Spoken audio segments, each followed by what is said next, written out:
चलिए, good evening everyone, welcome to the class. हम लोग का चैप्टर जो है वो चल रहा है बायोमोलिक्यूल्स। बेसिक बेसिक चीजें जो हैं आपको थोड़ी बहुत जो अब है अंडरस्टैंडिंग आपको मिलने लगी है कि बायोमोलिक्यूल्स मतलब क्या, कि लगेगा पता विवेक जी, थोड़ा सा सब्र कीजिए। ठीक है, बस इस मंथ तक के लिए रुक जाइए, उसके बाद पता चल जाएगा आपको सब कुछ। अभी तो हम हैं।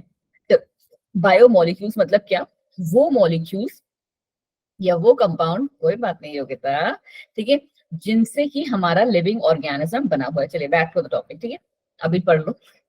बायोमोल जो हमारे लिविंग ऑर्गेनिजम्स हैं वो बने हुए हैं, उन्हें हम बायोमोलिक्यूल्स कहते हैं।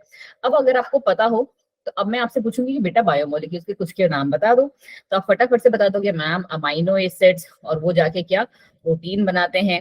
फिर उसके बाद मैम हमारे नाइट्रोजनस बेसिस, जो कि शुगर और क्या बोलते हैं फॉस्फेट की हेल्प से हमारे क्या न्यूक्लियोटाइड्स बनाते हैं। छोटी चीजें लिखना स्टार्ट कर दो, न्यूक्लियोटाइड्स हम ऐसे लिखते हैं, ठीक है, एंटी करके शॉर्ट में। और फिर हमारे मैम न्यूक्लियोसाइड्स भी हैं, प्लस हमारे इनको ही हम मैम न्यूक्लिक एसिड्स भी कहते हैं, करेक्ट, न्यूक्लिक एसिड भी कहते हैं। और उन हमारे नाइट्रोजनस बेसिस में मैम क्या क्या आते हैं, नाइट्रोजनस बेसिस में मैम हमारे एडेनिन आता है, गुआनिन आता है, साइटोसिन आता है, थाइमिन आता है एंड यूरेसिल आता है if it is the case of हमारा आरएनए। उसके अलावा हमने कौन से पढ़े मैम, उसके अलावा मैम हमने कार्बोहाइड्रेट्स के बारे में बहुत अच्छे से पढ़ा, फिर हमने लिपिड्स के बारे में बहुत अच्छे से पढ़ा, एंड कल की क्लास हमने किसके बारे में पढ़ी, मोटूरा फैटी एसिड के बारे में, ठीक है, जिसमें हमने ग्लिसरॉल के बारे में भी पढ़ा था, ठीक है, ग्लिसरॉल। फिर हमने फॉस्फोलिपिड्स के बारे में भी पढ़ा था कि एग्जैक्टली वो कहाँ पे और किससे मिलके बने होते हैं, ठीक है। और अमाइनो एसिड्स का भी अब आपको लगभग लगभग एक अंदाजा, या जिसे कह लो कि एक स्ट्रक्चर जो है आपको पता चल गया है कि किससे मिलके बने होते हैं ये, करेक्ट। कि अमाइनो एसिड्स हमारे, अगर मैं आपसे पूछूं तो आप तुरंत बताओगे सेंटर में कार्बन मैम, और चारों तरफ उसके क्या क्या होते हैं वो आपको पता है अब, ठीक है। सिमिलर तरीके से अगर हम ग्लिसरॉल की बात करें, याद है कल हमने पढ़ा था ग्लिसरॉल, तीन चीजें पढ़ी थी हमने कल, फैटी एसिड्स, ग्लिसरॉल एंड क्या क्या था,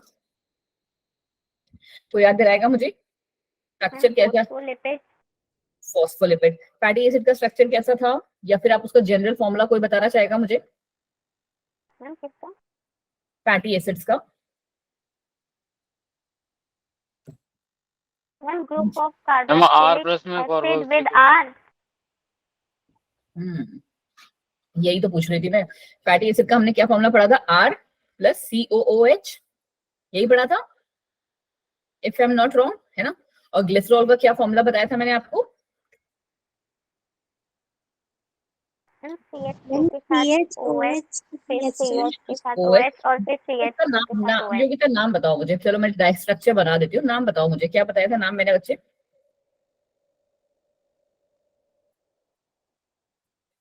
ट्राईहाइड्रोक्सीप्रोपेन। क्या बात है, ठीक है। जिनको नहीं पता, ओ गंदे बच्चे लोग, देख के नहीं बता पा रहे हो, तीन हाइड्रोक्सिल ग्रुप लगे हुए हैं, और ये क्या है, मीथेन इथेन प्रोपेन, केमिस्ट्री वाला तुम्हारा, ये तो इतना इजी है। वेरी गुड योगिता, ठीक है, बिल्कुल सही बताया योगिता ने कि यहाँ पे मैम हमारे पास क्या है, ये मैम हमारा ट्राईहाइड्रोक्सी प्रोपेन है जो इसका जनरल नेम है। अब अगर मैं अमाइनो एसिड का आपका जनरल फॉर्मूला पूछूं तो आप कैसे बताओगे, देखो विवेक जी आप बताइए, I expect this answer from you. ये ऐसे नहीं बताना कि यहाँ पे ये आएगा, यहाँ पे ये, यहाँ पे ये, जो जनरल फॉर्मूला हम लिखेंगे वो कैसे लिखेंगे, आई एक्सपेक्ट कि आप बताएंगे ये, डो नॉट डिसअपॉइंट मी।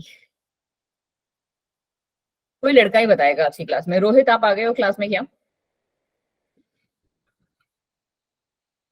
कौन कौन है क्लास में, गौरव, रोहित भी हैं, विनय विवेक, विनय विवेक गौरव या अभिषेक, मैं बताऊं, बताओ बताओ विवेक, कॉपी खोल ली,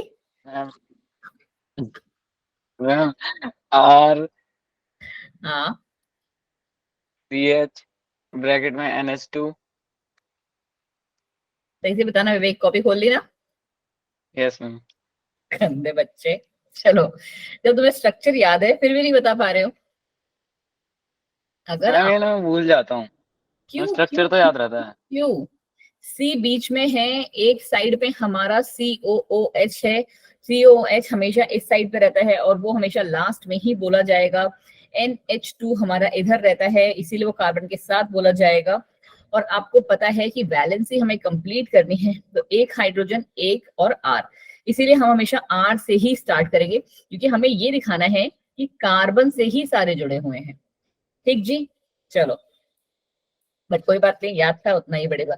कॉपी खुल गई, फिर भी अब मेरे हिसाब से नहीं भूलोगे आप विवेक, राइट। चलो, अब आज का हमारा टॉपिक क्या क्या है। आज के हमारे टॉपिक छोटे छोटे टॉपिक्स हैं। अगर आप अपनी एनसीईआरटी खोल के बैठे हो, एंड आई एक्सपेक्ट कि आप एनसीईआरटी खोल के बैठे, तब देखोगे प्राइमरी मेटाबोलाइट्स ना बहुत ही पिद्दी सा टॉपिक दिया हुआ है आपके में, हार्डली 15-16 लाइंस में वो खत्म है। बट यस बेटा जी, इतना छोटा वो है नहीं जितना छोटा उसको बनाया है आपके एनसीईआरटी वालों ने। और आपको पता है कि आपका आगे से अगला 1.5 साल में आपको क्या करना है, एक बहुत ही इंपॉर्टेंट एग्जाम निकालना है, जिसके लिए आपको हर चीज ब्रॉडली पढ़नी है। तो आज हम लोग थोड़ा सा प्राइमरी मेटाबोलाइट्स को थोड़ा सा पढ़ेंगे, बट यस, जब हम लोग इसको पूरा रिवीजन करेंगे तब इसको हम और ज्यादा अच्छे लेवल पे जाएंगे। आज के लिए बस आपको समझना है कि प्राइमरी मेटाबोलाइट्स हैं क्या। जितनी भी चीजें अभी तक आप पढ़ के आए हो ना, amino acids, protein, building blocks जिन्हें हम कह रहे हैं, फैटी एसिड, ग्लिसरॉल, ये सब हमारे क्या हैं, ये सब हमारे प्राइमरी मेटाबोलाइट्स होते हैं। क्या कहते हैं इन्हें हम? Primary metabolites. चाहे आप ना, छोटा सा मैं इसको थोड़ा छोटा करूं, इसे दिख रहा है ना, ठीक है, तो मैं साइड पे लिख दूंगी ना। देखो, चाहे आप कोई भी ऑर्गेनिज्म उठा के देख लो, ठीक है, एनी मीन्स एनी ऑर्गेनिज्म उठा के देख लो, हर एक ऑर्गेनिज्म जो है हमारे बहुत सारे बायोमोलिक्यूल से मिलके बना होता है। और अब आपको पता है, हम बायोमोलिक्यूल जब वर्ड यूज कर रहे हैं तो वो इनमें से ही कोई एक होगा, ठीक है, इनमें से ही मैम कोई एक होता है हमारा PL फॉर फॉस्फोलिपिड्स, ठीक है। तो आपको ये तो समझ में आ गया कि मैम इनको हम क्या बोल रहे हैं, ये क्योंकि हमारे ऑर्गेनिजम्स को बनने के लिए क्या है, बेसिक रिक्वायरमेंट्स है। क्या है बच्चे, ध्यान से सुनना कि ये मैम बेसिक रिक्वायरमेंट्स है, करेक्ट। तो इसका मतलब क्या है, थोड़ा सा दूर से सोचो आप, क्या चीज हो रही होगी कि हम एक ह्यूमन को ही लेके चल लेते हैं, ठीक है, हम एक ह्यूमन से ले लो, ठीक है, हम एक ह्यूमन को ही लेके चल लेते हैं। किससे बनता है ह्यूमन? अगर आप देखोगे तो मेल और फीमेल स्पर्म का फ्यूजन जब होता है और जब हमारा जाइगोट बनता है, तो एक सिंगल सेल होता है, करेक्ट। उसके बाद वो धीरे धीरे डेवलप करके क्या करता है, अपने बहुत सारे मल्टीपल स्टेजेस में जाता है, फिर जाके एक पूरा एडल्ट ह्यूमन में ट्रांसफॉर्म होता है। तो क्या चल रहा होगा, आपको खुद से सोचो ना, इन बायोमोलिक्यूल्स के अंदर भी क्या हो रहा होगा। इन बायोमोलिक्यूल्स का मैम मेटाबॉलिज्म वर्ड सुना है ना आपने? मेटाबॉलिज्म सबसे पहले चैप्टर का पहला वर्ड है ना, पहला तो नहीं, तीसरा चौथा वर्ड, ठीक है, मेटाबॉलिज्म। आई होप सबने सुना है कि ये हमारे बॉडी में क्या होता है, मेटाबॉलिज्म। जो केमिकल रिएक्शंस चल रही होती हैं उन्हें हम कहते हैं मेटाबॉलिज्म, राइट। अब ये मेटाबॉलिज्म क्या है, केमिकल रिएक्शन। और आपको बहुत अच्छे से पता है कि ये मैम 2 तरीके की होती हैं। एक हमने पढ़ी थी कैटाबॉलिज्म, करेक्ट, और दूसरी हमने पढ़ी थी मैम एनाबॉलिज्म, ठीक है, एनाबॉलिज्म। ये दोनों हम लोगों ने जो थी अपने क्लासेस में पढ़ी थी कि यहाँ पे क्या हो रहे हैं, छोटे छोटे कंपाउंड्स जो हैं, छोटे छोटे कंपाउंड्स मिलके एक बड़ा कंपाउंड बनाते हैं, करेक्ट। और यहाँ पे क्या होता है, एक बड़े से कंपाउंड को हम तोड़ के छोटे छोटे कंपाउंड्स में डिवाइड कर देते हैं। ऐसे याद कराया था हमने, A से एडिशन और C से कट, है ना। अब जिनको याददाश्त सही है उनके लिए तो ठीक, और जिनका याददाश्त कमजोर था उनको थोड़ा सा रिवाइज भी हो गया। तो ये सब तो चीजें मैम थी हमारी प्राइमरी वाली। तो सेकेंडरी क्या है, ठीक है, इसका मतलब क्या है कि ये जो चीजें हैं ये हमारी बॉडी में रेगुलर बेसिस पे बन रही हैं। क्या मतलब हुआ इस चीज का, मेटाबॉलिज्म होना, इन सब का मतलब क्या हुआ कि ये चारों जो हमारे, इनके अलावा भी जो जितने अभी तक हमने पढ़े, ठीक है, ये चारों मैम रेगुलर बेसिस पे हमारी बॉडी में बन रही हैं। बट क्या सिर्फ और सिर्फ यही बायोमोलिक्यूल्स हमारी बॉडी में रिक्वायर्ड है? चलो ह्यूमंस को लेके, ह्यूमंस को माने तो चलो यही ठीक है। But if we are talking about plants, ठीक है, अगर हम प्लांट्स की बात कर रहे हैं, कुछ फंगस की बात कर रहे हैं, ठीक है, फंजाई लिख देते हैं, कुछ फंजाई की बात कर रहे हैं, या बहुत सारे और भी माइक्रो ऑर्गेनिजम्स होते हैं, अगर हम उनकी बात करें तो वहां कहानी क्या यही रहती होगी? नहीं मैम, वहां जो कहानी है वो थोड़ी सी अलग है। क्यों अलग है भाई? क्योंकि वहां पे आपको क्या देखने को मिल रहा है, वहां पे मैम हमारे साथ क्या हो रहा है कि ये सारी चीजों का तो मेटाबॉलिज्म हो ही रहा है। ये सारी चीजें मतलब क्या, इन सब का तो मेटाबॉलिज्म आपको देखने को मिल ही रहा है साथ साथ। हाय प्रियंका जी, लेट कैसे हो गए आप? ठीक है, यहाँ उनके अलावा भी आपको और भी बायोमोलिक्यूल्स देखने को मिलते हैं। कौन कौन से होते हैं वो बायोमोलिक्यूल्स, एंड क्या वो उनकी लाइफ को कंप्लीट करने के लिए जरूरी हैं? हाँ जी मैम, उन्हीं को हम कहते हैं मैम सेकेंडरी मेटाबोलाइट्स। ठीक है, सेकेंडरी मेटाबोलाइट्स कहते हैं। ऑल्दो ये क्या बोलते हैं, उन प्लांट्स में या फिर इन पर्टिकुलर ऑर्गेनिजम्स में, ओके प्रियंका जी आपकी तबीयत अभी प्रॉपर ठीक नहीं हुई, ठीक है, प्लांट्स में या इन माइक्रो ऑर्गेनिजम्स में क्या होते हैं? कोई नहीं बेटा जी, गेट वेल सून। थोड़ा सा टाइम लगता ही है चिकन पॉक्स वगैरह में, तो हो जाओगे ठीक। ठीक है, आराम करो, रेस्ट करो, ये सब चीजें आपके लिए हो जाएंगी।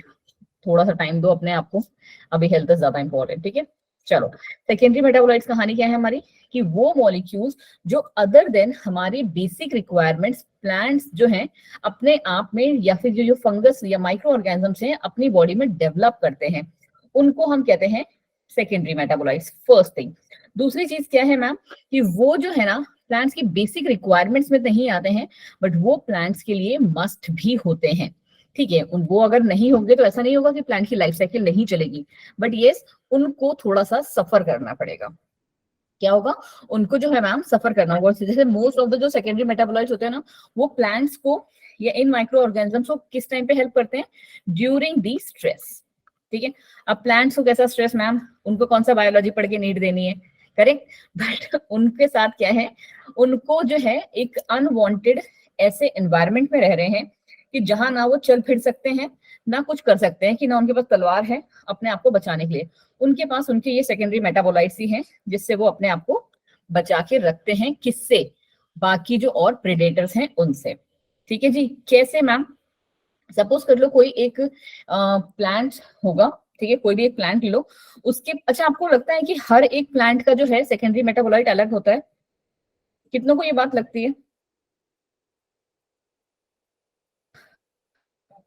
कोई खास एग्जाम्पल? कैसे? लगने में तो फटाफट थम्स अप कर दिया, कैसे बताओ जी? मैम जैसे एक्वेटिक जो प्लांट होंगे उनमें अलग होगा। अच्छा वाला एग्जाम्पल बताओ। हाँ जी विवेक, इतना वो नहीं, बताओ जी। मैम वो जैसे हम मान लो छुई मुई के पौधे को क्या बोलते हैं हम? Touch me not. जैसे वही तो मैम उसका अलग होता है। और मैम जैसे वो नहीं होते जो इंसेक्ट पे बैठता है तो उसको पकड़ लेते हैं। नहीं वो इंसेक्टिव तो अलग हो गया। Venus trap. नहीं Vivek, not satisfied with your answer. और कोई? एक क्लास में बॉयज में विवेक ही बोलता है, गौरव आप भी तो बोलते हो बेटा जी, बोलो थोड़ा सा। मैम विवेक। वैसे सेकेंडरी मेटाबोलाइट्स वही होते हैं, मतलब बस प्रोटेक्ट करते हैं ना बस। हाँ, ये प्रोडक्ट्स होते हैं हमारे प्लांट्स के। तो वो तो अगर आप अगर थोड़ा सा विवेक देखोगे ना जो आपने चीज बताई, तो वो क्या हो जाएगा, एक तरीके से उनका रिस्पॉन्ड टू स्टिमुलस हो गया, कॉन्शियसनेस में आ गया, मेटाबोलाइट्स में थोड़ा सा नहीं आएगा वो। और कोई? मैं थोड़ा सा हिंट देती हूँ, देखती हूँ तुम्हारी तुम्हारी बुद्धि जागती है या नहीं। ठीक है, सबके घर में यूज होता होगा ये।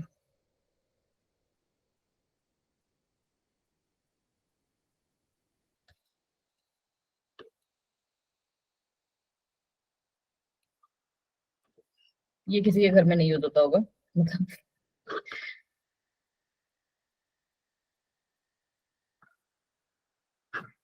थोड़ा सा आप समझ में आया कि मैं किन चीजों की बात कर रही हूँ? देखो जी, ये जो है प्लांट्स के क्या है, बाय प्रोडक्ट्स हैं, करेक्ट। मैंने आपसे क्या कहा कि सेकेंडरी मेटाबोलाइट्स अगर प्लांट्स में नहीं भी होंगे तब भी उन्हें दिक्कत नहीं है, बट यस उनकी लाइफ साइकिल जो है उसको चलाना थोड़ा सा मुश्किल हो जाएगा। अब सेकेंडरी मेटाबोलाइट्स का अगर हम यहाँ पे सीधे सीधे मतलब समझे ना, तो इसका मतलब ये है मैम कि मैंने जब आपसे क्वेश्चन क्या पूछा कि क्या हर एक प्लांट में जो सेकेंडरी मेटाबोलाइट है वो अलग है? हाँ जी मैम, बिल्कुल अलग है। आप इसमें साथ में रोज को भी ले सकते हो, ठीक है, चमेली को भी ले सकते हो। हाउ? क्या रोज और चमेली की स्मेल सेम होती है? या कोई भी फ्लावर ले लो, जैस्मिन ले लो, ठीक है, क्या उन दोनों की स्मेल सेम है? नहीं मैम, बिल्कुल सेम नहीं, अलग अलग है। तो वो जो स्मेल है उनकी बॉडी में, उनकी बॉडी तो नहीं, उनके स्ट्रक्चर ऑर्गेनिज्म में, उन ऑर्गेनिजम्स में कहाँ से आ रही है, कैसे दोनों की जो स्मेल है वो अलग है। ठीक है, और ऑल्दो हम दोनों को ही यूज करते हैं क्या, वो परफ्यूम्स बनाने में और अगरबत्तीज वगैरह बनाने में, इन कामों में इनका यूज होता है, और रोज के तो आपको पता है बहुत सारे और भी यूज होते हैं, ठीक है। तो ये कैसे अलग है एक दूसरे से? तो मैम इनका केमिकल कॉम्पोजिशन ही तो अलग है, केमिकल कॉम्पोजिशन ही तो अलग है। हम लोग, जब तुम्हें खांसी जुकाम हो जाता है, जैसे अभी जो रिसेंट बरसात चल रही है, तो उस टाइम पे मॉम क्या दे देती है? तुलसी का काढ़ा बना के दे देती है, या चाय में ही तुलसी डाल के दे देती है, करेक्ट। तो क्यों तुलसी देती है भाई? और भी तो इतने सारे प्लांट्स हैं, आम के पत्ते डाल के दे दो, नहीं देते हैं। क्यों? क्योंकि तुलसी का जो केमिकल कॉम्पोजिशन है वो उसके लिए बना हुआ है कि वो, उसमें क्या है, ये प्रॉपर्टी है कि वो आपके बैक्टीरियल सिस्टम को मार देगा, बैक्टीरिया जो आपके बॉडी में है उसको हटा देगा, बैक्टीरिया या virus. Same goes with the अजवाइन, ठीक है। अजवाइन की क्या कहानी है मैम? अजवाइन आपको कब दी जाती है? क्या जुकाम बुखार में अजवाइन देते हैं आपको? नहीं, अजवाइन मोस्टली बच्चों को तब दी जाती है जब किसी का पेट वेट दर्द होता है, करेक्ट। जब छोटे बच्चे जो होते हैं उनका पेट वगैरह दर्द होता है तो मॉम अजवाइन वगैरह को कुछ रोस्ट वोस्ट करके दे देते हैं। टर्मरिक, टर्मरिक तो वैसे भी ऐड भी आता है, वीको टर्मरिक, कहीं कॉस्मेटिक ऐसा करके आता है ना। तो ये क्या है? ये मैम हमारा आपको गोरा गोरा बनाने में, या फिर अगर आपके कट वेट जाए तो वो आपको लगा देते हैं। एंटीबैक्टीरियल प्रॉपर्टी, हाँ, प्रॉपर्टीज को प्ले करता है ये। और सेम हमारी हींग के साथ भी है, जो कि थोड़ी सी प्रॉपर्टी हमारी इसके साथ, अजवाइन वाले के साथ मिलती है। तो यही सब तो है बेटा। टोबैको और कोकेन का क्या कहानी है? नशा, ठीक है। वही कहते हैं ना कि अगर ये कोई ड्रग्स और ये सब चीजें लेना एक बार स्टार्ट कर देता है तो इतनी जल्दी वो जो है इसको छोड़ नहीं पाता है। क्यों? क्योंकि इंसान को आदत हो जाती है उसकी, क्या बोलते हैं वो, उसको लगता है कि हाँ मुझे वो चाहिए, मेरा एडिक्शन, ठीक है, हाँ, तो उसको क्रेविंग होने लगती है उस चीज की कि हाँ मुझे चाहिए। तो यही सारी कहानी आप लिखोगे सेकेंडरी मेटाबोलाइट में। अब आपको पूरी की पूरी कहानी जो है समझ में आ चुकी है कि सेकेंडरी मेटाबोलाइट क्या है। हम सिर्फ और सिर्फ अब एक रीडिंग मारते हुए चलेंगे इन स्लाइड्स की, ठीक है जी। आइए, ये रहा primary metabolites. Metabolites are the intermediate products produce during the metabolism. यही मैंने आपको बताया कि कब होते हैं ये, मेटाबॉलिज्म के थ्रू प्रोड्यूस होते हैं।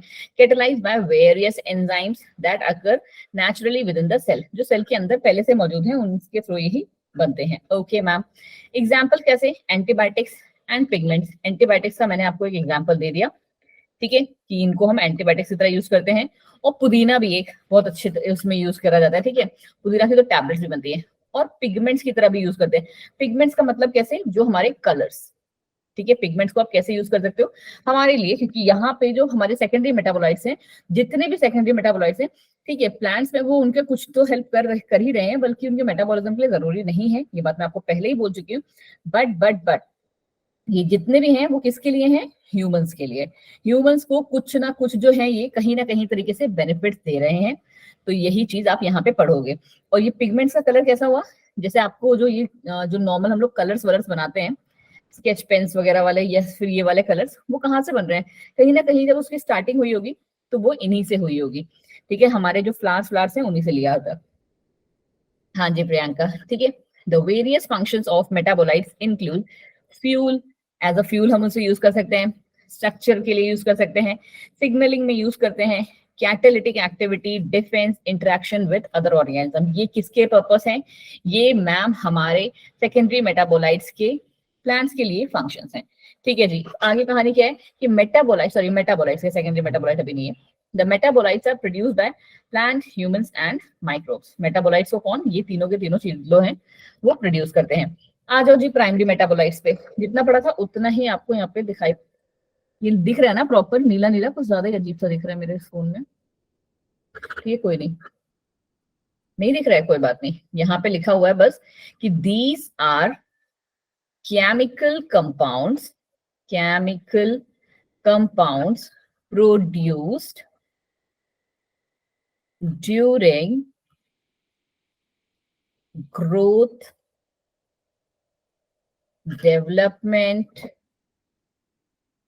ग्रोथ एंड डेवलपमेंट प्रोसेस, ठीक है। कि ये हमारे क्या है मैम? प्राइमरी मेटाबोलाइट्स क्या है? जो मैंने आपको बताया, स्टार्टिंग में बताया कि ये हमारे तभी प्रोड्यूस हो रहे होते हैं कि जब एक छोटा सा सेल से हमारा पूरा का पूरा ऑर्गेनिज्म बन रहा होता है तब, ठीक है। मैंने ह्यूमंस का नाम लेके आपको ये समझाया था कि पूरा का पूरा जो ऑर्गेनिज्म है वो हमारा बन रहा है। तो वो कहाँ और कैसे बन रहा है? कि वही हमारा जो है वो केमिकल कंपाउंड्स को प्रोड्यूस कर रहा है रेगुलर बेसिस पे। कौन से केमिकल कंपाउंड्स? जो हमारे बेसिक रिक्वायरमेंट्स वाले हैं, क्योंकि हम यहाँ पढ़ रहे हैं प्राइमरी मेटाबोलाइट्स। आगे कहानी क्या है कि they are also involve in primary metabolic processes. ये जो हमारे कंपाउंड्स हैं ये प्राइमरी मेटाबॉलिक प्रोसेसेस में भी रिक्वायर्ड होते हैं। कौन से प्रोसेसेस मैम? चाहे रेस्पिरेशन हो या फिर आपका फोटोसिंथेसिस हो। तो the primary metabolites are formed in the growth phase. ये हमारे ग्रोथ फेज में भी आपको देखने को मिलते हैं। Okay, they maintain the physiological function of the body. ये बॉडी के फिजियोलॉजिकल फंक्शन को मेंटेन करते हैं और इसीलिए इनको हम सेंट्रल मेटाबोलाइट भी कहते हैं। फिजियोलॉजिकल फंक्शन को मेंटेन करने का सीधा सीधा मतलब है कि बॉडी में जितनी भी आपकी केमिकल रिएक्शंस चल रही हैं, मेटाबॉलिज्म चल रहा है, उसको मेंटेन करते हैं। ठीक है, तो इसीलिए इनको हम प्राइमरी मेटाबोलाइट्स का दूसरा नाम क्या है? Central metabolites. आगे कहानी क्या है? यही जो मैंने आपको बताया कि ये हमारे प्राइमरी मेटाबोलाइट्स हैं। Amino acids, vitamin, organic acids और जितने भी हम लोगों ने पढ़े, दीज आर ऑल हमारा प्राइमरी मेटाबोलाइट्स। अब आते हैं मेन, ठीक है, जो हमारा मेन टॉपिक है, that is your secondary metabolites. क्या कहानी है सेकेंडरी मेटाबोलाइट्स की? कि मैम ये हमारे, जो मैंने आपको बोला फर्स्ट, उसमें बोला था मैंने आपसे कि उनके उनके बॉडी के मेटाबॉलिज्म के लिए रिक्वायर्ड नहीं है, बिल्कुल भी रिक्वायर्ड नहीं है। तो these are the compound produced by organism that are not required by for primary metabolic processes, या फिर सिंपल से आप लिख दो कि that are not required for the metabolism in the organism, that are not required for metabolism in the organism, metabolism in the organism. ठीक है, फिर क्या कहानी है? बट यस, वही चीज मैंने आपको बोली कि इनका क्या है, इकोलॉजिकल इंपॉर्टेंस ज्यादा है। ठीक है, ये इकोलॉजिकली ज्यादा इंपॉर्टेंट है क्योंकि हमें बेनिफिट्स दे रहे हैं। Secondary metabolites are considered to be the end product of the primary metabolites. कि ये कहीं ना कहीं कहाँ से स्टार्ट हुए होंगे? It's a very important line, और ये मैं आपको बताना भूल गई कि कहाँ से क्या बात हो रही है यहाँ पे। हमने बोला मैम कि जो हमारा कोई भी ऑर्गेनिज्म है, ठीक है, हम प्लांट्स को अगर ले ले तो कोई भी ऑर्गेनिज्म है वो क्या कर रहा है? प्राइमरी मेटाबोलाइट्स को प्रोड्यूस कर रहा है। कौन से प्रोसेस से? मेटाबॉलिज्म के प्रोसेस से। बट प्राइमरी मेटाबोलाइट्स के बाद ही हमारे सेकेंडरी मेटाबोलाइट्स बन रहे हैं।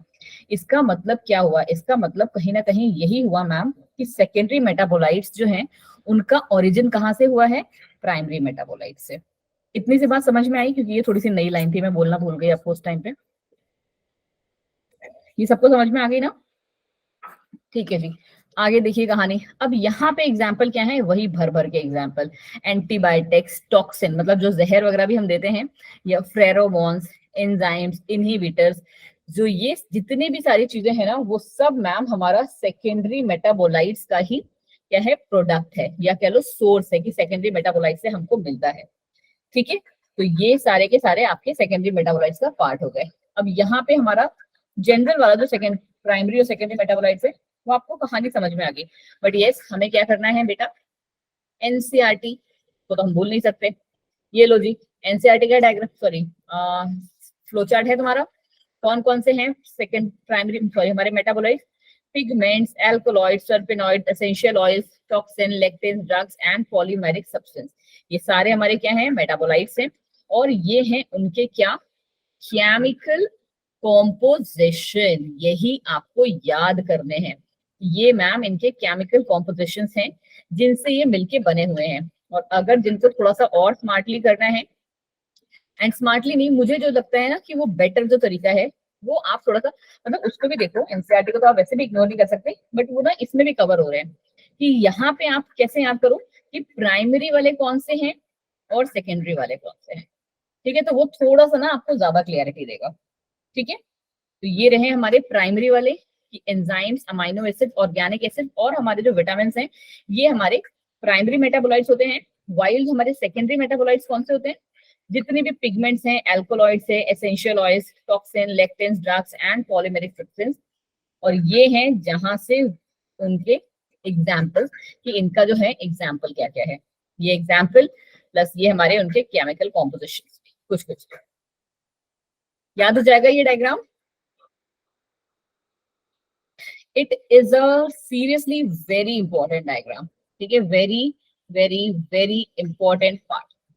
ठीक है, ये आपको बिल्कुल अच्छे से याद होना चाहिए। ठीक जी, चलो जी थोड़ा सा और आगे बढ़ जाओ, इनके पास बेसिक से डिफरेंस देख लेते हैं, उसके बाद हमारा जो है इसका नेक्स्ट पार्ट स्टार्ट हो जाएगा, बायोमैक्रोमोलेक्यूल्स। हाँ जी प्रियंका बताएं जी क्या हो गया। मैम वो टेबल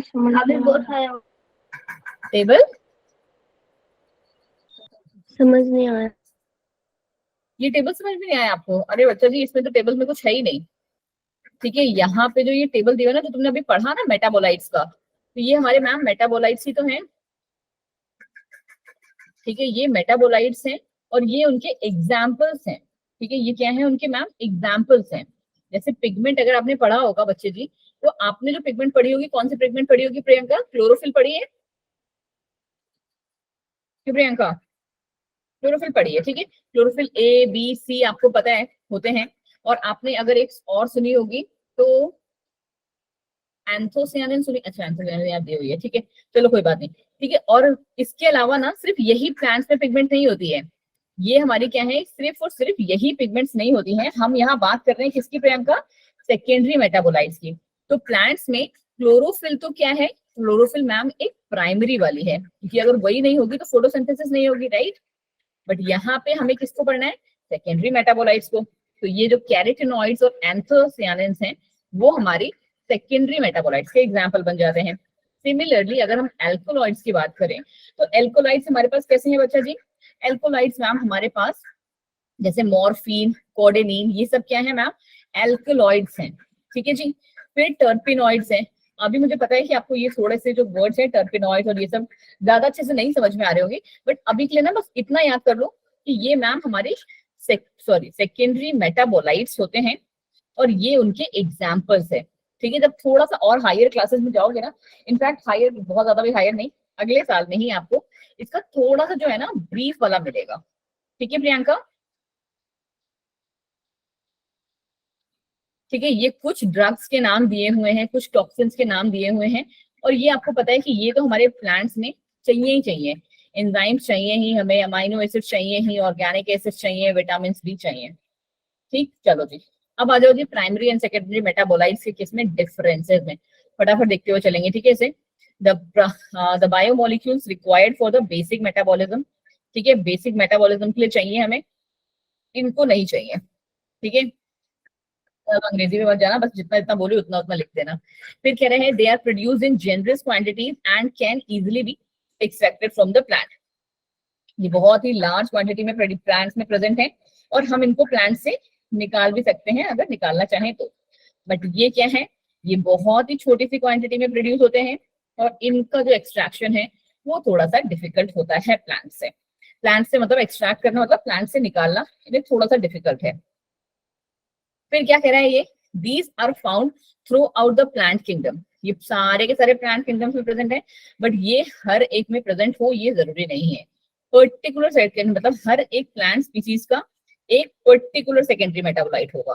ठीक है, जो एक में प्रेजेंट है वो दूसरे में प्रेजेंट नहीं होगा, ये बात याद रखना। और ये प्राइमरी मेटाबोलाइट एक में क्या, सब में भी वैसे भी हो सकते हैं।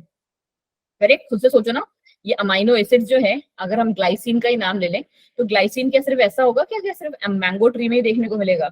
नहीं मैम, वो सब में देखने को मिल सकता है। बट यस, मैंगो का जो टेस्ट है हमारा वाला, ठीक है, या मैंगो की जो स्मेल है सपोज कर लो, वो आपको किसी और फ्रूट्स में देखने को मिलेगी? नहीं। सिमिलरली अगर आपको और ठीक है और थोड़ा अच्छे से समझना है तो कैसे, रोज को देख लो आप। ठीक है, जो रोज का केमिकल कॉम्पोजिशन है उसी की वजह से रोज की वही वो स्मेल है। ठीक है, वो स्मेल आपको चमेली में या चंपा में या कोई और फ्लावर जो है, सनफ्लावर, उसमें देखने को नहीं मिलेगी, उसमें उसका अलग स्मेल होगा। ठीक है, these are the part of basic molecular structure. मैंने भी आपको यही बोला था कि ये क्या है, बेसिक रिक्वायरमेंट्स है हमारे प्लांट्स की, ये सब में होनी ही होनी है।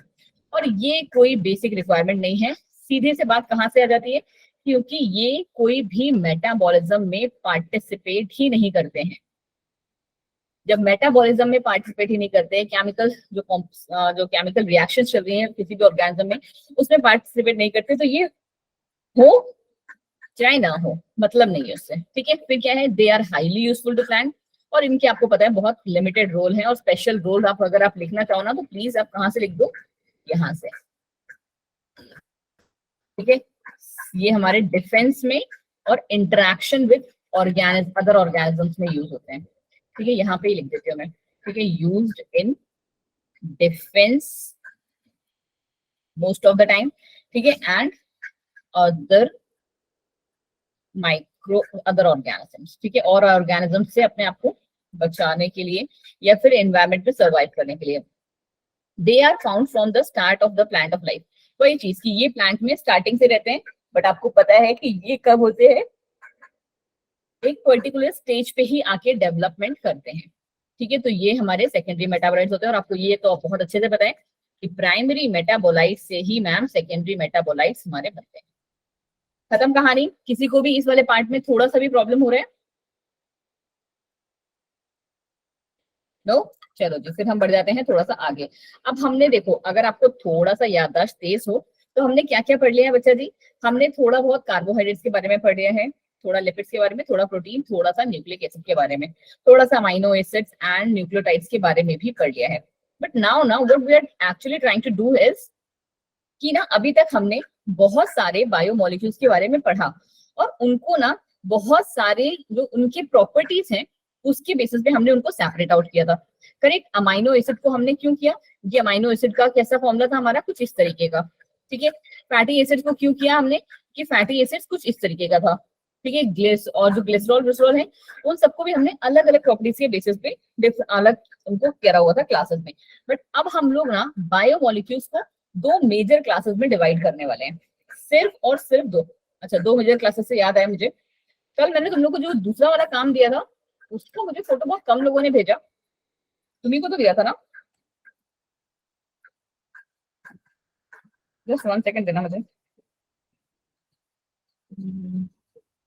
हाँ, प्रिया ने भेजा। वैसे वाकई में बोल रही हूँ कि ये प्रिया और जो ये क्या नाम है इसका, ईशा, संध्या, प्रियंका, तुम लोग की राइटिंग बहुत अच्छी है सीरियसली। वर्षा, जब मैं तुम्हारी उसमें थी ना मेरी इतनी अच्छी राइटिंग नहीं थी कभी, मतलब बहुत ही कायदे से लिखा हुआ है। आयशा, एकदम फाइन वाली राइटिंग। एंड गौरव कुमार, बताओ लड़का होकर इतनी अच्छी राइटिंग है इसकी। लड़कों की तो वैसे समझ में ही नहीं आती, वो पहले ही अपने आप को डॉक्टर मान के चलते हैं। सीरियसली बहुत ही अच्छे से लिखा हुआ है तुम लोगों ने। एक अभिषेक ने भेजी थी मुझे अपनी राइटिंग, वो सबसे घटिया क्लास में राइटिंग थी। बाकी तो सारे के सारे जितने भी हैं, हाँ, सबकी राइटिंग सीरियसली बहुत अच्छी है। चलो जी। अच्छा, कौन से ऐसे बच्चे हैं जो 2-3 दिन से आ नहीं रहे थे? बिकॉज आज हमारी क्लास की स्ट्रेंथ जो है लगभग लगभग क्लोज है, जितने में हम लोग पढ़ते हैं, डेली पढ़ते हैं। क्यों जी? कौन से ऐसे बच्चे हैं जो 2-3 दिन बाद आ रहे हैं? मेरी ना प्रियंका अभी अच्छी हुई है। जब मैंने उसमें स्टार्ट किया था ना, क्या बोलते हैं, ग्रेजुएशन में, तब अच्छी हुई थी वो, तुम्हारे टाइम तक अच्छी नहीं थी।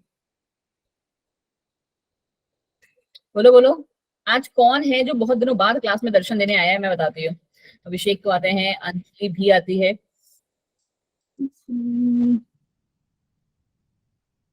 दीक्षा भी। हाँ जी, विनय जी कहाँ थे आप? विनय, खुशबू, खुशबू आप रेगुलरली नहीं आ रहे थे क्यों जी? खुशबू, मेरी कॉपी कहाँ गई अटेंडेंस वाली भाई? खुशबू,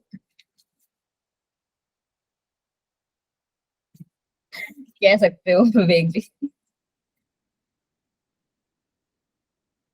ओके जी, एक्चुअली मुझे थोड़ा सा ये ट्रैक रखना पड़ता है ना, क्योंकि आज जो क्लास की अटेंडेंस है। वैसे खुशबू आपको इस टाइम से तो कोई प्रॉब्लम नहीं है ना? I hope.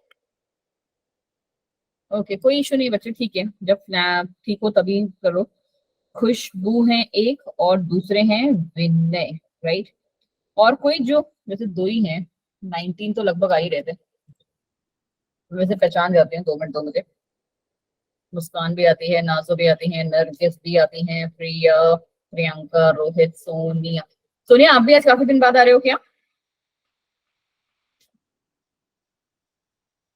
एक ये रोहित जी हैं जो आते हैं भाग जाते हैं, पता नहीं कहाँ।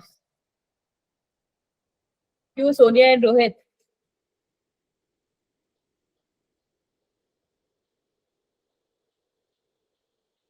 हाँ जी प्रियंका, बताइए क्या हेल्प चाहिए आपको?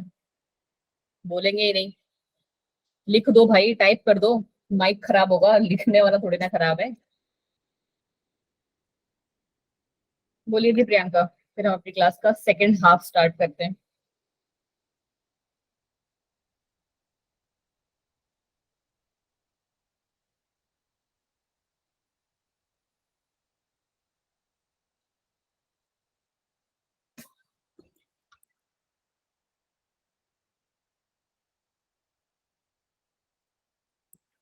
इतने सारे डॉक्टर फ्रेंड है तुम्हारे भाई, इलाज बताओ प्रियंका जी को।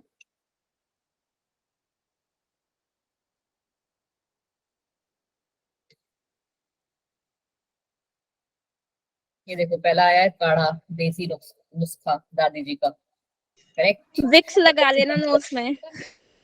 हाँ, गर्म पानी। प्रियंका सबसे बेस्ट जो मुझे लगता है ना जुकाम के लिए, आप स्टीम। विक्स से याद आया मुझे, एक गर्म खौलता हुआ भगोना पानी, ठीक है, सबसे बेस्ट इलाज है, सीरियसली बता रही हूँ, बहुत इफेक्टिव। खौलता हुआ पानी, हाँ जी वही मैं भी कह रही थी, ईशा भाप वाला। खौलते हुए पानी में आपने एक चम्मच भी नहीं डालनी होती है, क्योंकि एक चम्मच बहुत ज्यादा हो जाती है। एक जो छोटा इतना बड़ा वाला जो स्पून होता है ना, उसका बस इतना सा पार्ट डालना, 1/4 विक्स डाला, ठीक है, 25-30 रुपए की आती है बाहर मार्केट में जहां तक मुझे पता है।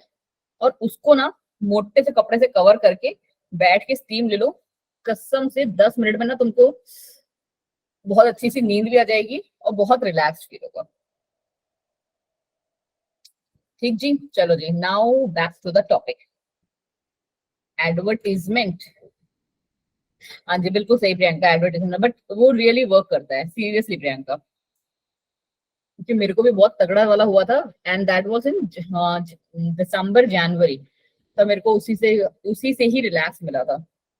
ठीक है, हाँ जी, चलो जी, आ जाते हैं हम लोग क्या, बायोमोलिक्यूल्स पे। अब मैंने आपको क्या बताया कि हम बायोमोलिक्यूल्स को अब जो क्लासिफाई कर रहे हैं वो दो ब्रॉड कैटेगरीज में कर रहे हैं, ठीक है। और वो दो ब्रॉड कैटेगरीज कौन सी है मैम हमारी, एक है हमारी मैम मैक्रोमोलिक्यूल्स, ठीक है, और दूसरी है मैम हमारी माइक्रोमोलिक्यूल्स। नाम से ही पता चल रहा होगा आपको क्या चीज मैम, नाम से हमें मैम ये पता चल रहा है कि हमने जो इनका क्लासिफिकेशन किया है, this is on the basis of size of the biomolecule, size of the biomolecules, ठीक है। अगर हमारा बायोमोलिक्यूल का जो साइज है वो बेसिकली, हम लोग मतलब 800 को एक वो लेके चलते हैं, बट मैक्रोमोलिक्यूल्स की जो exact definition most of the places पे लिखी हुई है ना, वो कहते हैं कि अगर मैक्रोमोलिक्यूल का जो वेट है वो 1000 डेल्टन से ऊपर है, ठीक है, 1000 डेल्टन से अगर ऊपर होता है तो वो हमारा मैक्रोमोलिक्यूल्स में आता है। और उसको अब आप खुद सोचो ना, मैक्रो मीन्स का मतलब, मैक्रो का मतलब ही क्या है, मैक्रो का सिंपल सा मतलब है मैम बड़ा, राइट। माइक्रो को कंपैरिजन में क्या है, वो साइज में मैम, उसका जो साइज होगा वो बड़ा होगा, दैट मीन्स लार्ज होगा। और जब साइज लार्ज है, खुद से सोचो ना, कोई इंसान जो मोटा तगड़ा सा है, उसका जब साइज लार्ज है तो उसका वेट भी तो ज्यादा ही होगा। तो ये क्या है, हाई मॉलिक्यूलर वेट जो है, ठीक है, जो उसका मॉलिक्यूलर वेट होगा मैम, वो भी बहुत ही हाई होगा, साइज भी बड़ा और मॉलिक्यूलर वेट भी हाई। और हमने एक चीज बता दी क्या, कि उनको हमने जो नापने का एक वो बनाया है पैरामीटर, वो है 1000 से ऊपर, करेक्ट। दूसरी चीज क्या कह रहा है ये, सॉरी जी, दूसरी चीज ये कह रहा है मैम कि जो हमारे ये जितने भी मैक्रोमोलिक्यूल्स होते हैं ना, they are found in acid insoluble pool, कि अगर ना आप इनको एसिड में डाल दो तो इन पे फर्क नहीं पड़ेगा। इसका मतलब समझ रहे हो क्या बोल रहा है ये, फर्स्ट क्लास से लिंक करो जब हमने ऑर्गेनिक इनऑर्गेनिक पढ़ा था। विवेक जी आपने आंसर भी बताया था, तो आई होप आपको जल्दी याद भी आना चाहिए। मैम ये इनऑर्गेनिक होता है, मैम लीफ वाला। बिल्कुल सही, वही एक्सपेरिमेंट जब हमने मैम ऑर्गेनिक वाले को, सॉरी, ऑर्गेनिक वाले को पता करने के लिए किया था, और हमने उसको क्या बोलते हैं, ट्राइक्लोरो एसिटिक एसिड के साथ क्रश स्लरी बना के उसको फिल्टर किया था, याद आ रहा है ना। हाँ जी, जो ये ऊपर रह जाता है रिटेंटेड, यही हमारे क्या कहलाएंगे आगे चल के, मैक्रोमोलिक्यूल्स, ठीक है। चलो जी, कैसे मैम, अच्छा देखो अब आप खुद से भी सोचना, अगर आपने ना ये जितने भी टर्मिनोलॉजी मैंने आपको पढ़ाई हैं, देखो इसमें आपने 1 2 3 4 मिनरल्स अभी हमने नहीं पढ़े हैं, वाटर, बट एक आपको आइडिया तो है ही वाटर क्या होता है। शुगर मीन्स कार्बोहाइड्रेट ही होती है। ये जितने मैंने टिक किए हैं, आई गेस आपने आप थोड़ा सा सबका स्ट्रक्चर हल्का सा दिमाग में बैठा होगा, है ना। शुगर, अगर मैं आपसे बात करूं कि मैम आप बोलते हो कि शुगर और कार्बोहाइड्रेट दोनों एक ही होते हैं, तो आपने दोनों जगह पे क्यों लिखा हुआ है? ये मैक्रोमोलिक्यूल भी है, ये फाइब्रोमोलिक्यूल भी है। Anyone who can justify this line word? क्यों योगिता? हमने कार्बोहाइड्रेट जब पढ़े थे तो कितने टाइप्स के पढ़े थे? Ma'am 3 type. 3 टाइप्स के। कौन कौन से थे Yogita? Ma'am monosaccharide, disaccharide and polysaccharide. Monosaccharide, disaccharides and polysaccharide. अब थोड़ा सा लग रहा है अंदाजा कि कार्बोहाइड्रेट्स में यहाँ पे जब हम मैक्रोमोलिक्यूल्स में लिख रहे हैं तो यहाँ पे मैम हमारे कौन से आ रहे होंगे? फॉर श्योर पॉलीसेकेराइड्स आते होंगे मैम, करेक्ट। यहाँ पे मैम पॉलीसेकेराइड्स आते होंगे। कैसे? क्योंकि मैम ये जो पॉलीसेकेराइड्स हैं वो छोटे छोटे मोनोसेकेराइड से मिलके बने हैं। तो इसका मतलब है जो ये शुगर है वो मैम हमारी मोनोसेकेराइड होगी या फिर मैम हमारी डाइसेकेराइड होगी। कितनों को ये बात समझ में आ गई? पहली वाली बात, ठीक है। मैंने आपको अगर उस टाइम पे याद हो तो मैंने आपको ऐसे भी समझाया था कि जैसे जो हमारे ये ग्लूकोज हैं, गैलेक्टोज हैं और ये मैनोज हैं, ये सब चीजें जितने भी हैं हमारे, ये सब क्या है मैम? ये सब हमारे मोनोमर्स हैं या मोनोसेकेराइड्स हैं। जब बहुत सारे ग्लूकोज की यूनिट्स, ठीक है, बहुत सारी ग्लूकोज की यूनिट, लगभग कितने 300 के लगभग अगर हम ले लेते हैं, 300 ग्लूकोज की यूनिट आपस में जब जुड़ के क्या बनाती है? स्टार्च बनाती है मैम, ठीक है। और उसी तरीके से जैसे ना यहाँ पे तो सिर्फ ग्लूकोज ही होता है, बट अगर हम अल्फा ग्लूकोज और बीटा ग्लूकोज साथ में रन कराते हैं ना, ये भी आपके क्या फॉर्म्स हैं, अभी आपको देखने को मिलेंगे आगे, ठीक है। अभी के लिए बस समझ लो, ये जब पैरेलली हमारे साथ चलते हैं ना तो ये आगे चल के सेल्यूलोज बनाते हैं, ठीक है। ये भी हमारा क्या है? ये भी पॉलीसेकेराइड है, ये भी पॉलीसेकेराइड है, और इतनी ही बड़ी बड़ी इनकी यूनिट्स बनती हैं, ठीक है। तो ये जो जिनसे बन रहे हैं ना, इनको हम क्या कहते हैं? मोनोमर्स कहते हैं। याद है ना, मैंने बोला था आपको कि मोनोसेकेराइड्स क्या है? They are the monomeric forms of the sugar. Monosaccharides are the monomeric form, single form of the sugar, and disaccharide are the two monomeric units joined together with the help of bonds। और वो bond हमारे कौन से होते हैं? और depend करता है आपका कौन क्या बना रहे हैं हम, ठीक है। वो फॉर्म करते हैं डाइसेकेराइड्स, ठीक है। मैं एक काम करती हूँ, तुम लोगों के लिए यहाँ पे लिख देती हूँ मेरे अकॉर्डिंग, है ना, थोड़ा सा सही रहेगा।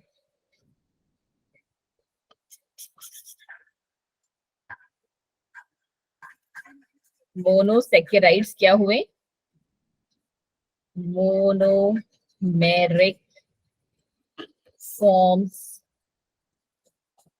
ऑफ द शुगर, और या फिर आप उसको कार्बोहाइड्रेट भी कह सकते हो, ठीक है। एग्जाम्पल के तौर पे हमारे ग्लूकोज, ठीक। फिर क्या है? Disaccharides, two monomeric forms of sugar join together to form disaccharide, ठीक है। और इसके एग्जाम्पल आप क्या है? गूगल की हेल्प से देख सकते हो, वरना आप एक लेते जाओ अभी के लिए, गैलेक्टोज, ठीक है। ग्लूकोज और लैक्टोज से मिलके बना होता है ये, ठीक है। गैलेक्टोज क्या? लैक्टोज ही ले जाओ, ठीक है। गैलेक्टोज नहीं होता बच्चा, लैक्टोज होता है, ठीक है। लैक्टोज हमारा ग्लूकोज और गैलेक्टोज से मिलके बना होता है, ठीक है। और पॉलीसेकेराइड्स क्या है? मोर देन 10 जो हमारे मोनोमेरिक फॉर्म्स जो हैं, जब वो कंबाइन करते हैं आपस में तो उन्हें हम पॉलीसेकेराइड कहते हैं। याद रहेगा अब आपको, ठीक।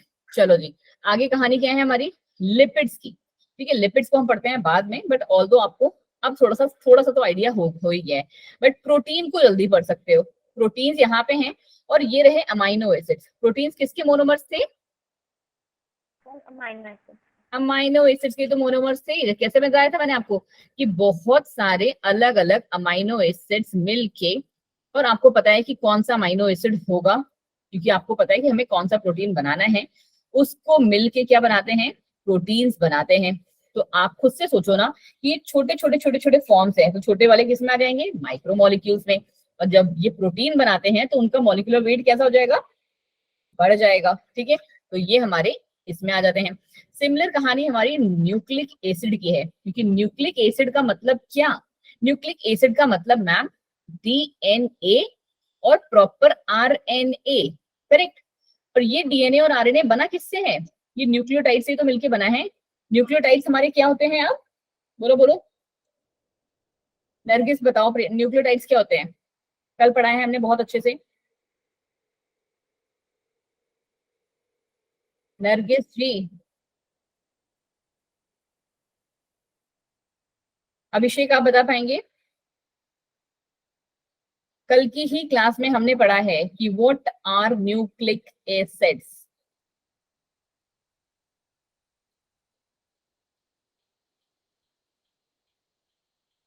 नरगिस ऐसा काहे कर रहे हो बेटा।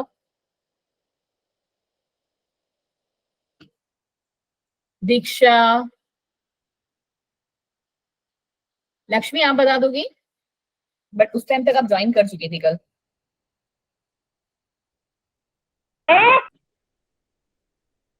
ये कौन बोला भाई,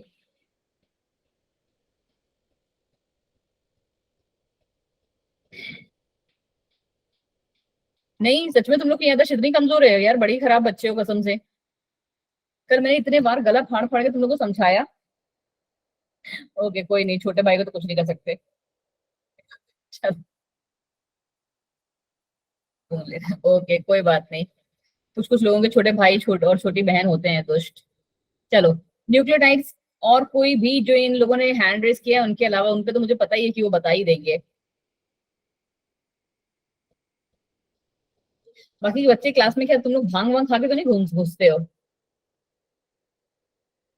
I am really very disappointed. कल मैंने आप लोगों को न्यूक्लियोटाइड्स और न्यूक्लियोसाइड्स कितने तमीज से कराया था बच्चा जी, जब कल हम लोग पढ़ रहे थे तब तो तुम लोगों को कोई दिक्कत नहीं आ रही थी, अब क्या प्रॉब्लम आ गया भाई। 3-4 तरीके से मैंने आपको बताया था ये।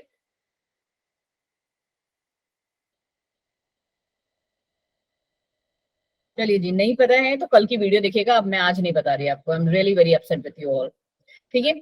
और बाकी हमारे पास क्या है, लिपिड्स हैं। लिपिड्स भी हमारे छोटे छोटे मॉलिक्यूल्स जो हैं उनसे के मोनोमर से ही मिलके बने थे। नहीं योगिता प्लीज, मुझे पता है, देखो कुछ कुछ बच्चे जिनको मुझे पता है कि वो बता देंगे तो। क्वेश्चन है।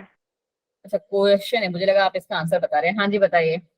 मैम जो न्यूक्लिक एसिड होता है और न्यूक्लियोटाइड होता है, ये दोनों तो सेम ही है ना, फिर इनको अलग अलग से लिखा है।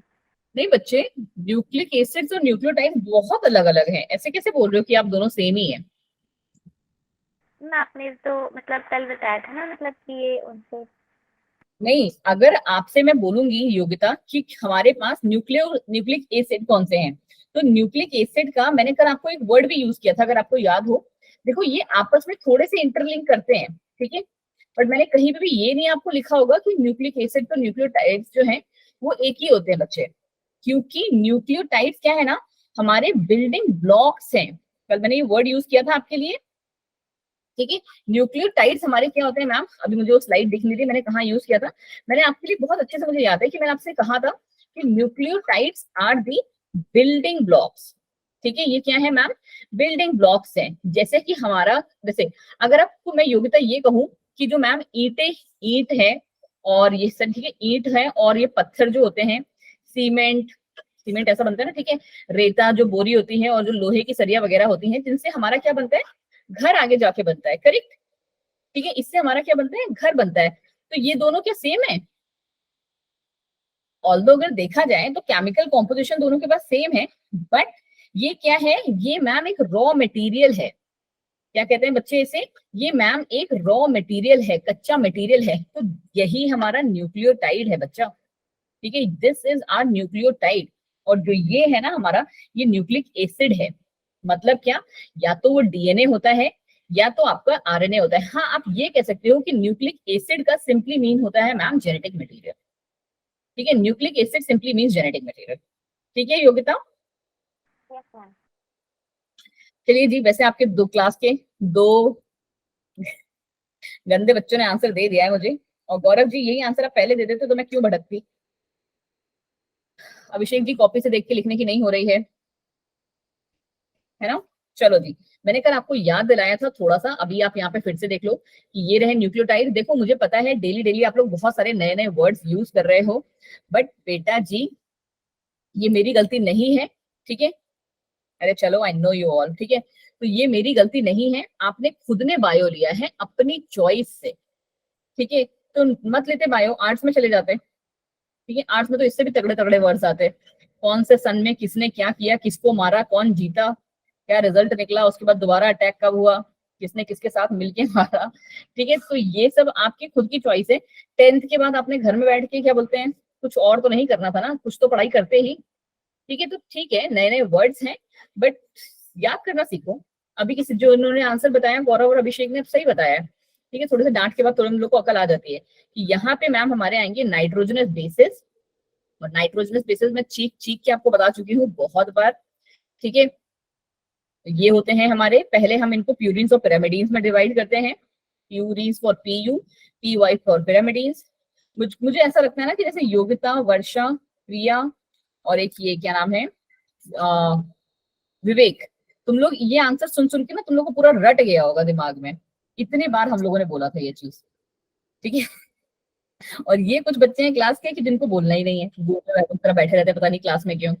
फिर हमने कल पढ़ा था कि ये शुगर के साथ और फॉस्फेट के साथ मिलके ये तीनों बनाते हैं, और न्यूक्लियोसाइड भी हमने कल पढ़ा था। मैंने आपको कैसे बताया था, T4 3, और तीनों यहाँ पे होते हैं। और साइड को मैंने कैसे बताया था, सेकेंड पोजिशन हमारी क्लास की। तो यहाँ पे मैम फॉस्फेट हमारा नहीं होता है। पढ़ के आया करो बेटा जी, ठीक है। आज तुम्हारी क्लास की, तुम्हारे जो बड़े भाई बहन है 12th वाले, देवर वेरी डिप्रेस्ड कि मैम इतना सारा सिलेबस हो रहा है, हम कैसे पढ़ें। अब आप जितना थोड़ा थोड़ा ही मैं पढ़ा रही हूँ वो भी नहीं पढ़ के आओगे तो फिर भगवान ही मालिक है तुम्हारा, जिंदगी में कभी कुछ होगा भी या नहीं, ठीक है। एटलीस्ट क्लास में मैं आपको भी कल, क्योंकि उनको थोड़ा सा ज्ञान चाहिए, तो मैं आज सोच रही थी कि उनको मैं क्या ज्ञान दूं, तो वो ज्ञान मैं तुम्हें भी थोड़ा सा दे देती हूँ। और तो हमारे पास 15-20 मिनट का टाइम रह गया। बस आप लोग ना क्या करो, एक छोटा सा सजेशन है मेरा आपके लिए। देखो आप अवंती के साथ पढ़ रहे हो, आई नो आप में से बहुत सारे स्टूडेंट्स होंगे जो कि बाहर भी कोचिंग पढ़ रहे होंगे, एंड मुझे कोई प्रॉब्लम नहीं है कि बाहर कोचिंग पढ़ रहे हैं, ठीक है। आपको अच्छा करना है लाइफ में तो आपकी पर्सनल चॉइस है, क्योंकि आप बाद में जाके किसी के सर पे बिल फोड़ो कि भाई तुम्हारी वजह से मेरा नहीं हो पाया क्योंकि मैंने बाहर कोचिंग नहीं लगाई थी, तो कोई मतलब नहीं उस चीज का। आपको जहां पढ़ना है, जिससे पढ़ना है, जैसे पढ़ना है, पढ़ो, बस पढ़ो, ठीक है। द पॉइंट इज, जब भी आप पढ़ो ना, क्या करो, जो लास्ट क्लास, जैसे देखो मैं अब आपको जो ऑनेस्ट वाला सजेशन दूं, जितना हो चुका है ना उसको बिल्कुल छोड़ दो अभी के लिए, ठीक है। क्योंकि मुझे पता है कि आपके पास पीसीबी मेन सब्जेक्ट यही है, मेजर, ठीक है। कुछ के पास होगा शायद कंप्यूटर साइंस, करेक्ट, और वरना इंग्लिश हिंदी तो हम लोग लेते ही इसलिए हैं कि हमारे जो मार्क्स हैं वो थोड़े हाई हो जाएं, क्योंकि फिजिक्स जो है मार्क्स चूस लेती है पूरा। तो आपने करना क्या है बच्चा जी, कि एटलीस्ट आप क्या करो ना, जितना अभी तक पढ़ा हुआ है, आज के दिन की मैं बात कर रही हूँ, पुराना वाला सब छोड़ दो, ठीक है। सबका सब छोड़ दो, क्योंकि अगर पुराना करने लगोगे ना तो आज के सिलेबस पे कभी कैच नहीं कर पाओगे। जो भी चैप्टर रनिंग हो रहा है हर एक टीचर में, चाहे फिजिक्स में, चाहे केमिस्ट्री में, चाहे बायो में, आप उस चैप्टर के साथ स्टार्ट करो। चलो चैप्टर 3 का थर्ड लेक्चर ही चल रहा है आपका, ठीक है। केमिस्ट्री में चैप्टर 2 का लास्ट लेक्चर ही चल रहा है, 5th लेक्चर चल रहा है। बायो में आपका चैप्टर 5th का कौन सा, आज हमारा कितना, 3रा लेक्चर चल रहा है, ठीक है। आप वहीं से स्टार्ट करो, ठीक है। आज आपने मेरे साथ पढ़ लिया, खाना खाओ, दूसरी क्लास अटेंड करो, उसके बाद क्या करो, अपना बैठ के ना उसका एनी हाउ, अगर आप, क्योंकि दो ही तरीके के प्राणी होते हैं क्लास दुनिया में, एक वो जो रात तक पढ़ लेते हैं, 2 बजे तक पढ़ते हैं, ठीक है। एक वो होंगे जो कि क्या होगा, सुबह 4 बजे उठ के पढ़ेंगे। बट यस, बिफोर आपकी घड़ी सुबह के 6 बजाए, आपको ये जो दोनों, ये जो मैंने आपको करवाया है आज का क्लास, एक बार रिकॉर्डिंग देखनी है, साथ में अपने छोटे छोटे नोट्स बनाने हैं। नोट्स मैं आपको हमेशा बोलती हूँ कि कैसे बनाने हैं, आपको पॉइंट्स में बनाओ, प्लस खुले खुले थोड़े से बनाओ, ताकि और जो कोई आपको डाटा ऐड करना हो आप बाद में उसे ऐड कर सको, ठीक है। सेकेंड थिंग, ठीक है, एक सेकंड प्रिया, ठीक है।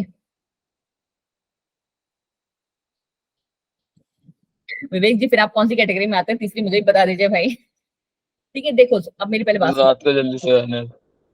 और सुबह भी जल्दी लेट से उठना है, यस मैम। तो फिर कब नोट्स बनाओगे? 2 साल पहले इस पे काम कर लो जो मैं तुम्हें बता रही हूँ, इन दोनों ऑप्शन में से एक को ही लेके चलना है।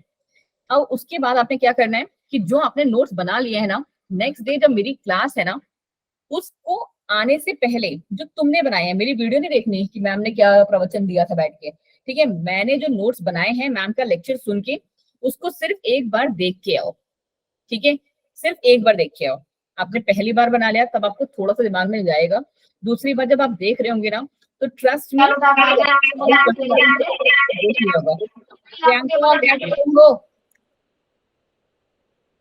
ठीक है। तो आप क्या करोगे, थोड़ा सा देख के आओगे, एंड आपको पता है कि मोस्ट ऑफ द टाइम हम जब क्लास में एंटर करते हैं तो मैं आपको हल्का सा लास्ट क्लास का बताती हूँ कि हमने ये पढ़ा था। मोस्ट ऑफ द टाइम जिस दिन हमारे पास थोड़ा सा टाइम भी होता है और सिलेबस कम होता है, तो वहां तक आपके 50% तक चीजें जो है आपको वो याद हो चुकी हैं। एंड आपको ये भी पता है कि हर 2 हफ्ते में अवंती में हमारा टेस्ट होता है, ठीक है, बहुत ज्यादा नहीं तो 50% का, अगर आपको 30% भी वो लास्ट उस तक याद रहा, और फिर आप जब 30% और जब टेस्ट के टाइम पे हम लोग रिवाइज करते हैं तब याद हुआ, और 20% आप खुद से भी कर लेते हो, ठीक है, तो कितना हो गया, 30 + 30 60 + 20 80% आपका लगभग वो चैप्टर प्रिपेयर हो जाएगा। कोई ना प्रियंका, इट्स ओके, ठीक है।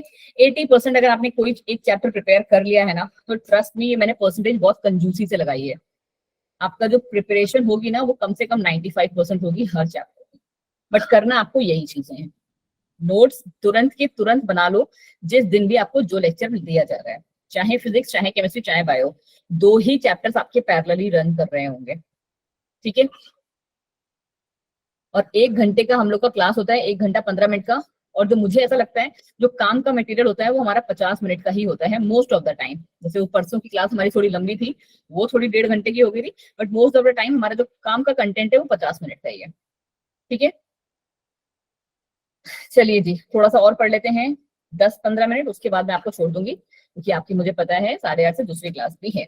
बायो मैक्रोमोलिक्यूल्स, अब हमने अभी जस्ट सीख लिया मैम मैक्रोमोलिक्यूल्स का मतलब क्या है, वो मॉलिक्यूल्स जिनका जो साइज है कितनों से ऊपर है, 1000 डेल्टन से ऊपर होता है, उन्हें हम कहते हैं मैक्रोमोलिक्यूल्स। और अब आपको ये भी पता चल गया है कि हम उन्हें मैक्रोमोलिक्यूल्स क्यों कह रहे हैं, क्योंकि वो छोटे छोटे मोनोमर्स से मिलके बने हुए बड़े से मॉलिक्यूल्स हैं। वही हमारा वो मॉलिक्यूल जिनका जो वेट है वो 18 से 800 डेल्टन के बीच में है। अब भाई कोई ये मत पूछना मैम जिनका 800 से लेके 999 होगा वो किस में आएंगे, वो भी हमारे मैक्रोमोलिक्यूल्स में ही डाले जाते हैं, they are not in micromolecules, ठीक है, बट लिखते हम यही है डेफिनेशन में। फिर they are found in acid soluble pool, तो मतलब वो कहाँ मिले हमें, फिल्ट्रेट में मिले। हाँ जी विवेक बताएं, और ये हमें रीटेन, डाल्टन से है क्या?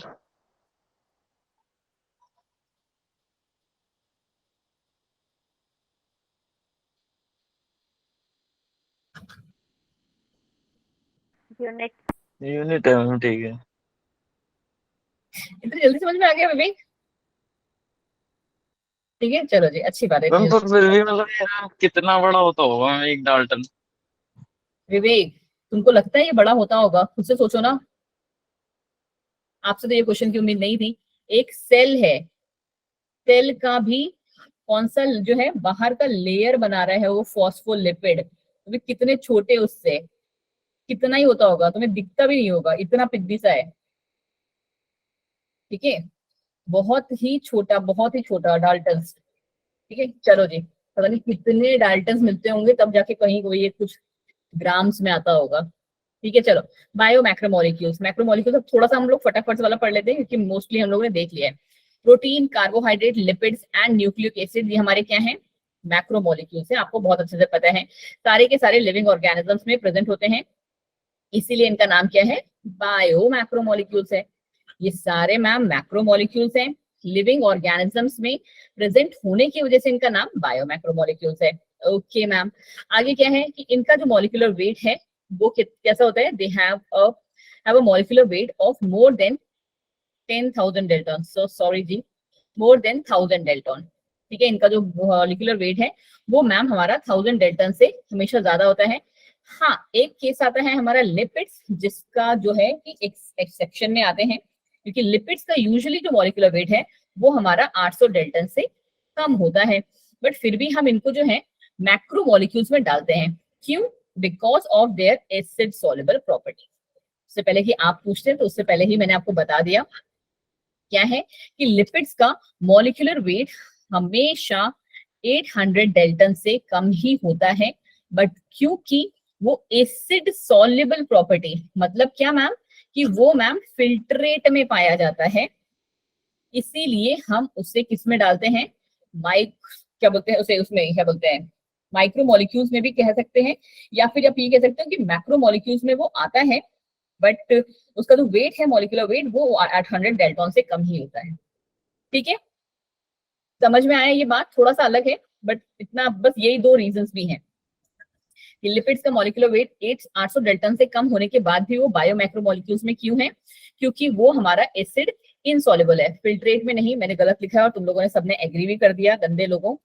ठीक है, वो एसिड इनसॉल्युबल है, दैट मींस मैम वो हमारा रिटेंटेट में प्रेजेंट होता है। ठीक है, योगिता नींद आने लगी? नो मैम, मैं देख रही थी कि क्या हो गया। तो तुमने बताया नहीं मुझे कि मैम एसिड इनसॉल्युबल भी लिख रही हो और फिल्ट्रेट में भी प्रेजेंट लिख रही हो। मैं नहीं देखती तो मैं गलत ही बता देती आपको।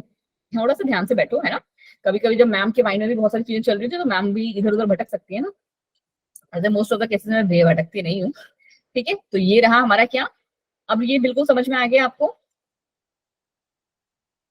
कौन बताएगा जो मैंने अभी जस्ट लाइन बताई कि लिपिड्स हमारे, अब आपसे अगर कोई पूछेगा कि लिपिड्स माइक्रो मॉलिक्यूल है या मैक्रो मॉलिक्यूल है, तो कौन बोलेगा?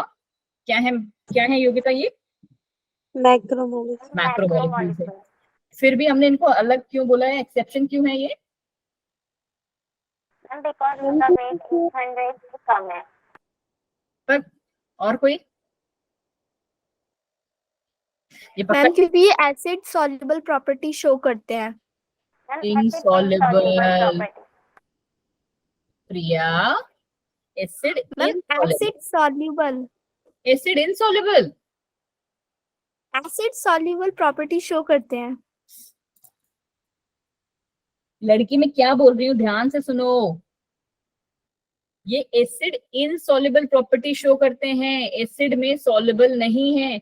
लिपिड्स का मतलब समझती हो प्रिया? लिपिड्स क्या है, हमारे ऑयल्स, कोई भी ऑयल जो है हमारा एसिड में सॉल्युबल हो पाता है? नहीं होता, पानी वॉट इन सब चीजों में सॉल्युबल नहीं होता है, ये एसिड इनसॉल्युबल प्रॉपर्टी शो करते हैं। जो एसिड इनसॉल्युबल प्रॉपर्टी है वो हमने किसकी पढ़ी है प्रिया? Yes ma'am. सब्जी में भांग नहीं डाल दी थी मम्मी ने कहीं धनिया की जगह? No ma'am. मैक्रोमोलिक्यूल्स का प्रॉपर्टी है बच्चा इनसॉल्युबल होना, मैक्रोमोलिक्यूल्स का। ठीक है, वो एसिड में सॉल्युबल नहीं है, इनमें से किसी को भी आप एसिड में सॉल्युबल नहीं कर सकते, एसिड में सॉल्युबलाइज नहीं कर सकते। ठीक है, चलो जी आगे बढ़ जाओ, अब याद रहेगा, आई गेस प्रिया को तो लाइफ टाइम याद रहने वाला है। चलिए, कल भी मैं किसी भी बच्चे से पूछ लूं, कल तो तुम्हारी क्लास है नहीं, परसों, और अगर कोई भूला, चलो जी, lipids are an important components of the cell membrane, हमें पता है, even if we try to crush and mix them with water or acid, they will always remain aloof from mixing, मतलब कि वो हमारे मिक्स नहीं होते कभी भी। इसीलिए तो कह रही हूँ मैं आपसे चीख चीख के बार बार, बट फिर भी लड़की कह रही है एसिड सॉल्युबल, एसिड सॉल्युबल, सुन ही नहीं रही है, ये इनसॉल्युबल है, एसिड में इनसॉल्युबल होते हैं। डिस्पाइट इसके अलावा क्या उनका जो मॉलिक्यूलर वेट है वो क्या है, वो इनसॉल्युबल मॉइटीज वाला consider, they are considered as acid insoluble moieties. ठीक है, जो उनका जो मॉलिक्यूलर वेट है वो 800 डेल्टन से कम होने के बाद भी वो क्या है, ये जो सॉल्युबल वाली प्रॉपर्टी है वो शो नहीं करते, बल्कि जितने भी 800 डेल्टन से कम मॉलिक्यूलर वेट वाले हमारे होते हैं वो सारे के सारे एसिड में सॉल्युबलाइज हो जाते हैं। 800 से ज्यादा नहीं, ठीक है, 800 से कम वाले जितने भी हैं they are acid soluble. Exception कौन सा है हमारा, एक्सेप्शन है मैम लिपिड। ठीक है जी, यही बात हमने यहाँ पे लिख दी है और कुछ अलग सा नहीं लिखा है। Thus we could conclude that lipids are macromolecules for which the size doesn't matter, but हमारा साइज जो है उससे मतलब नहीं है, इसीलिए हम उसको जो है इसमें they are the macromolecules। ठीक है, मॉलिक्यूलर वेट कम होने के बाद भी उसकी हम इस प्रॉपर्टी की वजह से उसे हम मैक्रोमोलिक्यूल्स में कंसिडर करते हैं। अब ये रहे हमारे क्या average composition of cell. Usually cell में आपके क्या क्या प्रेजेंट होता है वो चीजें, पानी कितना होता है 70 से 90%, प्रोटीन्स कितने, इतने, कार्बोहाइड्रेट्स कितना, इतना, लिपिड्स कितने, ये न्यूक्लिक एसिड कितने, आयंस कितने, 1। ठीक है, ये परसेंटेज आपको एग्जैक्ट याद होना चाहिए। ठीक है, कभी भी कैसे भी घुमा फिरा के पूछ लिया जाता है, एंड ट्रस्ट मी बहुत ज्यादा हार्ड नहीं है, 2 एक बार देखोगे आपको याद हो जाएगा। ठीक है, चलो जी, अब आ जाता है हमारा कौन सा, प्रोटीन्स वाला पार्ट। कल हम लोगों ने किया हुआ था, इसीलिए बहुत ज्यादा टाइम नहीं लगेगा इसे, इसीलिए मैं अभी लेके चल रही हूँ। ठीक है, 5 मिनट का टाइम वैसे भी हमारे पास है, क्योंकि कल आपको याद होगा कि हमने अमाइनो एसिड्स पढ़े थे, है ना। प्रियंका बस ये प्रोटीन वाला पार्ट देख लो, छोटा सा ही है, ये मतलब है तो प्रोटीन बड़ा, बट हल्का सा आज देख लो, फिर कल हम दोबारा से एक बार देख लेंगे, हल्का सा देख लो प्लीज। ठीक है, बस एक, क्योंकि ना कल फिर आपको क्या होगा, रिवाइज हो जाएगा, मैं इसलिए कह रही हूँ बच्चे, थोड़ा सा इंपॉर्टेंट भी है एक्चुअली। तो ये हमारे जो प्रोटीन क्या है, प्रोटीन मैम हमारा हमने फॉर्मूला जो पढ़ा था, कैसे पढ़ा था मैम, कि ये अमाइनो एसिड्स के हमारे मोनोमर्स थे, करेक्ट, ये हमारे अमाइनो एसिड्स के मोनोमर्स थे, यही हमने पढ़ा था।